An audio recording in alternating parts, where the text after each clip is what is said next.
Hey guys, today we'll be covering a 2020 romance drama film called All the Bright Places. The movie is set in a small Indiana town where we are introduced to a boy named Theodore Finch. While out for an early morning run, he spots his fellow classmate Violet Markley standing on the ledge of a bridge. He rushes to her side and asks her to get off the ledge. When she refuses, he climbs up next to her and tries to talk her down from possibly taking her life. Seeing Finch endanger his own life for her, she agrees to return back home. Later that day, Finch attends his weekly counseling session with school guidance counselor Robert Emery. It's revealed that Finch has been truant and is in danger of not graduating. Finch is a loner by nature and is called a freak by other students. Meanwhile, Violet is quietly dealing with survivor guilt after the death of her sister. Turns out that today would have been her sister's 19th birthday. Violet's parents Cheryl and James try to cheer her up with a birthday cake, but without success. Violet also turns down the invitation to her close friend Amanda's party. At home, Finch looks up Violet on Facebook and learns that Violet's sister Eleanor passed away in a car crash 9 months earlier at the same bridge he saw her.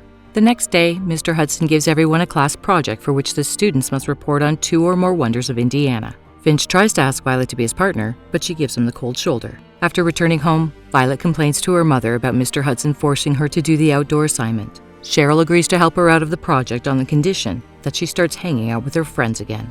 Violet reluctantly accepts the condition, and she attends Amanda's party. There, she gets into a fight with her boyfriend Romer when he accuses her of being cold to him since her sister's death. Upset, Violet leaves the party, and on her way home, she receives an Instagram notification from Finch. It is revealed that he has tagged her in a story where he has serenaded her with a song about their encounter at the bridge. Embarrassed, she immediately calls him and asks him to take the story down. Finch agrees, but only on the condition that she meets him. She reluctantly agrees, and at their meeting, Finch asks her to be partners with them for the geography project. After some thought, Violet agrees to be partners with them, but on the condition that they commute on bikes. It turns out that ever since the car crash, Violet hasn't been in a car. So, Finch and Violet begin by traveling around Indiana to see sites chosen by him. They bike to the highest point in Indiana, where Finch manages to make her laugh over how lame the place is. It is revealed that Finch lives with his older sister Tina, who notices that Finch appears more happy than usual. It's clear that Finch is smitten by Violet. Later that night, Finch takes Violet to an old abandoned building where they write poetry on the wall. There, Violet finally opens up about her late sister. She recalls that Eleanor was bossy and generally hated reading. However, Eleanor had a favorite Italian poet named Cesare Pavese, who once famously said, "We do not remember days, we remember moments." Anytime Violet was having a bad day, Eleanor used to say the quote to her, and it would instantly make her feel better. The next day when Violet tells Amanda that she has partnered with Finch for the geology project, Amanda cautions her about him, saying he is dangerous. Amanda also reveals that Finch once freaked out in the middle of class and threw a chair at Romer. Later, when Finch approaches Violet to see if she wants to hang out after class, she turns him down, saying that they have already visited enough sites for their project. Romer also arrives and rudely fends him off. This slightly bothers Finch, but he refuses to give up his newfound friendship with Violet. The next day, Violet wakes up to find Finch sleeping on her lawn. When she comes outside, he tells her that he has planned a 160-mile-long trip to the best wonder in India, promising to drive slower than 50 miles per hour. When Violet tries to remind him that the project is over, Finch tells her it's not about the project anymore. It's about Violet being holed up in her room or on her bike, always circling the same 3-mile radius in the town. The commotion attracts the attention of Cheryl and James. Finch introduces himself and convinces them to coax Violet into going on the trip. Violet initially panics in the car, but soon she becomes comfortable. She tearfully recalls how she and Eleanor got into the accident and how she woke up in the hospital to the news of her sister's demise. Finch holds her hand and comforts her. Soon, they reach their destination and it is revealed to be a miniature roller coaster. Violet loves the roller coaster and keeps on riding it again and again.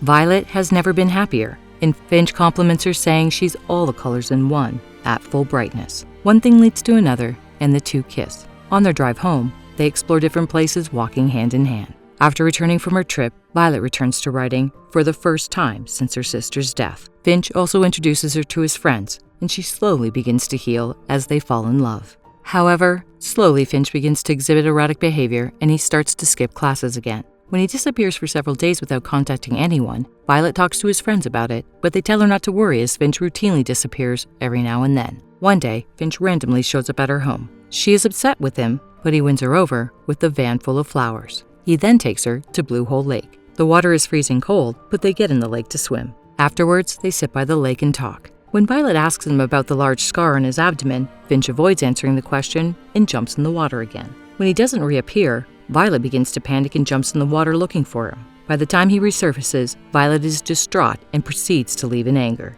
Finch profusely apologizes to her and asks her to stay. In tears, Violet pushes him to tell her where he goes when he disappears, threatening to leave him if he doesn't comply. Left with no choice, Finch tells her that sometimes he has to go to places that make him feel like himself. He needs to do things that remind him that he's in control. He reveals that he has been physically abused by his father as a child and that his mother is absent in his life. Hearing this, Violet comforts him and they return home. On one occasion, Finch and Violet stay out all night by accident, upsetting Violet's parents. When Finch takes Violet back home, her parents abruptly send him away. This upsets Finch and he beats himself up over it. Violet apologizes to her parents and promises to communicate better in the future. That day, at school, Violet's ex-boyfriend Romer approaches her and warns her against dating Finch. Soon, Finch arrives and proceeds to lead her away. However, Finch ends up losing his temper when Romer calls him a freak. The two boys end up fighting in the hall, and when Finch almost chokes Romer, Violet yells at him to stop. Upset, Finch takes off in his car. Violet, who broke up the fight, ends up in the principal's office with Finch's friend Charlie. While they talk, Finch attends a support group session in a nearby town, recommended to him by Mr. Embry, the school guidance counselor. There, he runs into Violet's friend Amanda, who opens up to the group about her eating disorder and 2 self-harm attempts. Finch doesn't return Violet's calls, so she visits his house after school. There, she meets Finch's sister Kate. Since Finch is still at a meeting and Kate has to leave for work, Kate tells Violet to stay and wait for him to return home. After the support group meeting, Finch shows up at Kate's work. He sits down with her and prompts her to talk about their father. This causes her to worry about him, but he reassures her that he's fine. Afterwards, he goes back home. There, he finds Violet waiting for him in his disheveled room. When Violet begs him to open up to her, he shouts at her to leave. Finch disappears again. Violet tries to contact him for days, but without success. Seeing her upset, James presses her to open up and she tells him how she and Finch met at the bridge on Eleanor's birthday. When James worries about her, Violet assures him that she's doing fine and expresses concern over Finch's latest disappearance. James suggests that she check places they had visited together, and she immediately drives to the Blue Hole. There, she finds his van, clothes, and phone abandoned by the lake. Inferring that Finch has drowned himself, Violet breaks down and yells his name. Sometime later, Violet attends his funeral with her parents. There, she comforts Finch's friends and sister. At times, she blames herself for not being there for Finch. Violet also learns about Amanda's condition and apologizes to her for being so clueless about what she was going through. While healing from Finch's tragedy, Violet finds the map they used to travel around Indiana and notices the last location they were supposed to visit together marked in red. It's the Traveler's Prayers Chapel, a resting place for travelers and a place of healing for mourners. She immediately travels there and finds Finch's signature in the book. With Finch gone, Violet presents their school project alone. She reads aloud her experiences and the lessons Finch taught her. Violet tells the class she used to be worried about everything, that things that seemed meaningful were actually meaningless. She worried about life. She worried about what would happen if she let herself feel again. She felt she didn't deserve to be happy anymore. Then, without really knowing it, Violet changed. She was no longer worried about what would happen if she lived. She was now worried about what would happen if she didn't. She started worrying about what she would miss. She worried about not remembering all of the moments and all of the places. And that was because of Finch, because he taught her to wonder. He taught her that she doesn't have to climb a mountain to stand on top of the world, that even the ugliest places can be beautiful as long as you take the time to look, that it's okay to get lost as long as you find your way back. But in learning all of that, she missed something more important. She missed seeing Finch. She missed that he was in pain. She missed that he was teaching her all along how to move on. Finch was a dreamer. He dreamed when he was awake. He dreamt of all the beauty in the world, and he made it come to life. Finch taught her that there's beauty in the most unexpected of places, and that there are bright places even in dark times. And if there isn't, you can be that bright place with infinite capacities. The movie then ends with Violet swimming by herself in the Blue Hole.